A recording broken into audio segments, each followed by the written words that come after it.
जरा सोचो, तुम बिना खाने और पानी के एक अनजान कमरे में फंस जाओ और वहाँ से बाहर निकलना लगभग नामुमकिन सा लगे।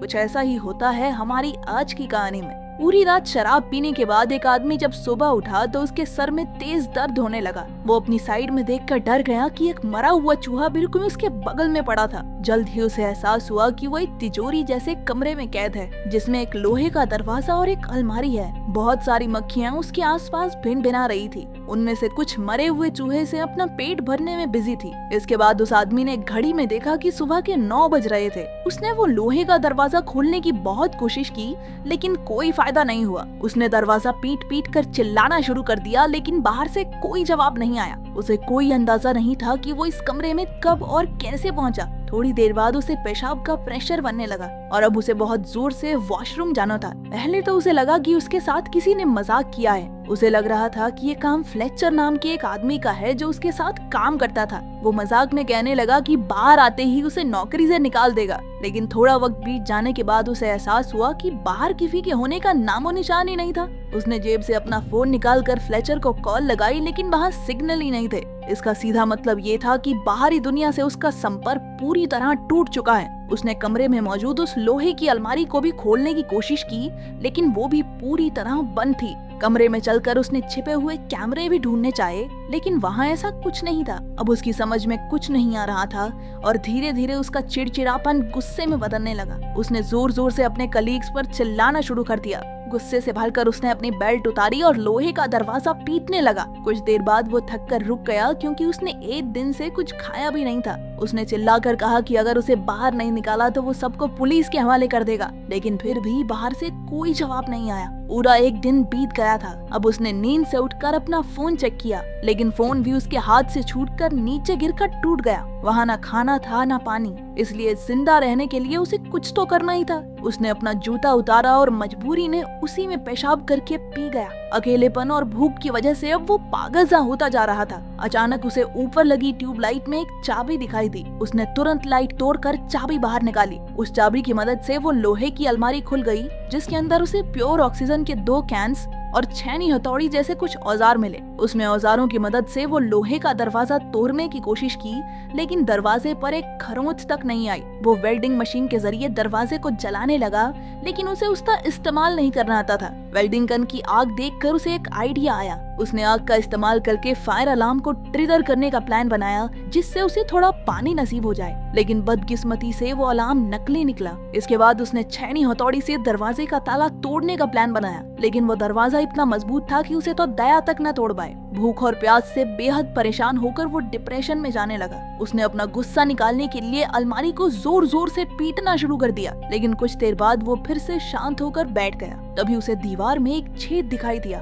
वो तुरंत छेनी हथौड़ी लेकर उसे तोड़ने लगा। वो वहाँ सुरंग बनाकर बाहर निकलने की फिराक में था। धीरे धीरे कमरे में ऑक्सीजन का स्तर कम हो रहा था, इसलिए उसने प्योर ऑक्सीजन ले ली, लेकिन फिर उसके शरीर में ऑक्सीजन की मात्रा बढ़ जाने से उसे चक्कर आने लगे। उसने ऑक्सीजन टैंक बंद किया और उसकी नजर उस मरे हुए चूहे पर लगे कुछ कीड़ों पर पड़ी। अब जिंदा रहने के लिए उसे बियर विल्स बन के वो कीड़े मकोड़े भी खाने पड़े। पेट पूजा के बाद उसने सुरंग बनाने का काम जारी रखा। काफी मेहनत के बाद उसने वो छेद बड़ा कर दिया और उसे दीवार के अंदर मौजूद लोहे के सरिये दिखाई देने लगे। उसने वेल्डिंग गन की मदद से वो सरिये काटे और दीवार को तोड़ना जारी रखा। कुछ ही देर में वहाँ से रोशनी आने लगी, जिसे देखकर वो खुशी से झूम उठा। अब छेद इतना बड़ा हो चुका था कि वो उससे बाहर निकल जाए, लेकिन जैसे ही वो उस दीवार के उस पार गया, उसके पैरों तले जमीन खिसक गई। वो बाहर की दुनिया में नहीं बल्कि वैसे ही एक और कमरे में आ चुका था। उसकी सारी मेहनत बर्बाद हो गई थी। वो निराश होकर पागलों की तरह लोहे का दरवाजा पीटने लगा। थोड़ी देर बाद शांत होकर उसने इधर उधर नजर दौड़ाई।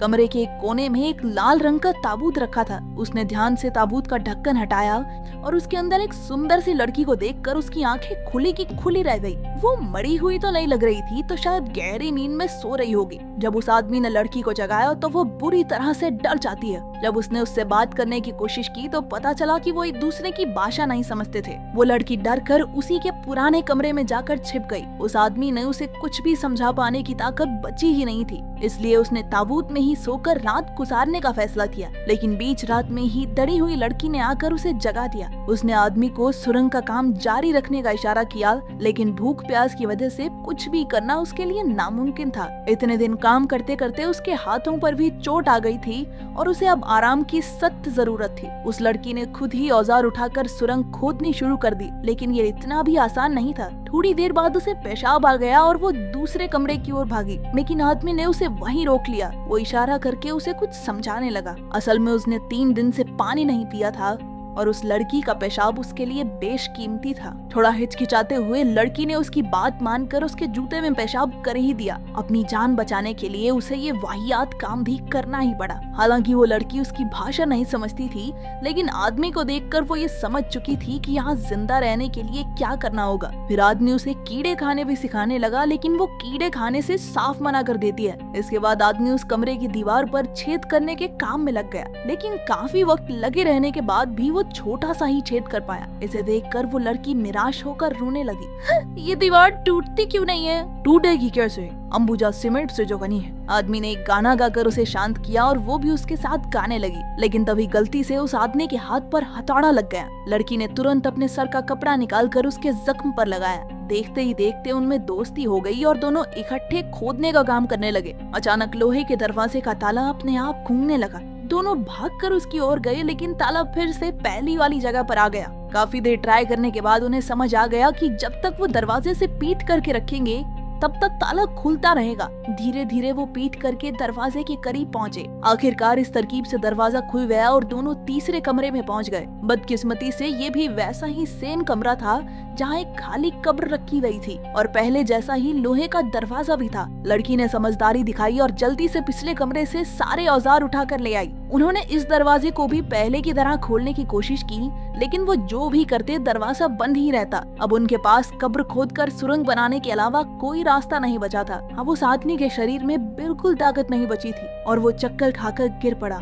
लड़की अब भी ठीक थी क्योंकि उसने इतना काम नहीं किया था। अब आदमी के शरीर में बुखार आना शुरू हो गया। तभी उसे उन्हें कैद करने वाले की असली इच्छा का एहसास हुआ। आदमी को लगा कि उन्हें कैद करने वाला उन दोनों को एक दूसरे का कत्ल करते हुए देखना चाहता है, इसलिए बाहर निकलने के लिए उनमें से एक को मरना होगा। कमरे में रखी कब्र ही उनमें से एक की मंजिल है। सारी मुसीबत खत्म करने के लिए आदमी ने लड़की का खून करने के बारे में सोचा, लेकिन वह ऐसा कर नहीं पाया। अब उसकी जिंदा रहने की सारी उम्मीद और इच्छा खत्म हो चुकी थी, इसलिए उसने खुद को ही कब्र में लेटा लिया और मौत का इंतजार करने लगा। लड़की ने उसे थप्पड़ और घूंसे मारकर जगाए रखने की कोशिश की, हालांकि आदमी में कोई हलचल नहीं हुई। उसने आदमी को कब्र से बाहर निकाला और उसे जमीन पर लेटाकर सुलाने लगी। अब वो भी सबसे तंग आ गई थी, इसलिए वो दरवाजे पर जाकर चिल्लाने लगती है, लेकिन बाहर से चूं तक की आवाज नहीं आई। अब उसे भी कोई रास्ता नहीं दिख रहा था। आखिरकार उसने अपने आंसुओं से आदमी की प्यास बुझाई। अगर वो मर गया तो वो भी ज्यादा देर तक बच नहीं पाएगी। कुछ देर बाद उसने अपने कपड़े उतारने शुरू कर दिए। बेहोशी की हालत में भी आदमी को समझ आ गया कि वो क्या कर रही है। लड़की के छूने से वो भी हल्का हल्का जागता रहा।